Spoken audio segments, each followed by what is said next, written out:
موت کا خوف کم ہونا شروع ہو جائے. ٹھیک ہے.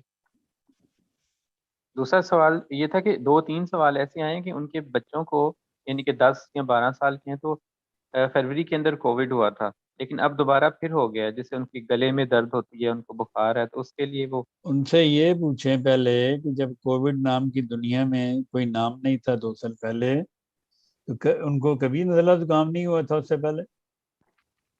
سے پہلے بھی ان کو نزلہ زکام بخار وغیرہ ہوتا تھا, اور اس کے 10 دن بعد وہ پھر جا کے ڈاکٹر سے جا کے اینٹی بایوٹک لکھا کے لاتے تھے, پھر وہ کھاتے تھے, اس سے ٹھیک ہو جاتے تھے. اس کے 10 دن بعد دوبارہ شروع ہو جاتا تھا. یہ کووڈ یہ کووڈ 19 یہ جو بھی اس کا نام رکھیں, یہ صرف ایک نزلہ زکام اور کھانسی اور بخار ہے. اس لیے کووڈ کے نام سے آپ ڈرنا چھوڑ دیں. یہ صرف فلو ہے, بیڈ فلو ہے اور کچھ نہیں ہے. میں تو 2 سال سے پیٹ رہا ہوں, لوگ میری بات نہیں سنتے تھے, نہ مانتے تھے, آپ سب مان رہے ہیں.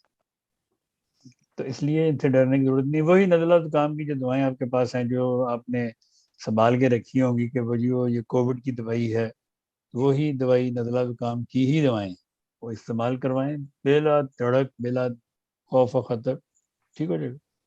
ٹھیک ہے. لیکن نزلہ زکام کے ساتھ اگر آپ ایکینیشیا مدر ٹنکچر میں استعمال کریں تو جلدی میں ٹھیک ہو جاتا ہے. صحیح. ٹھیک. اگلا سوال ہے کہ میری 20 سال پہلے میرا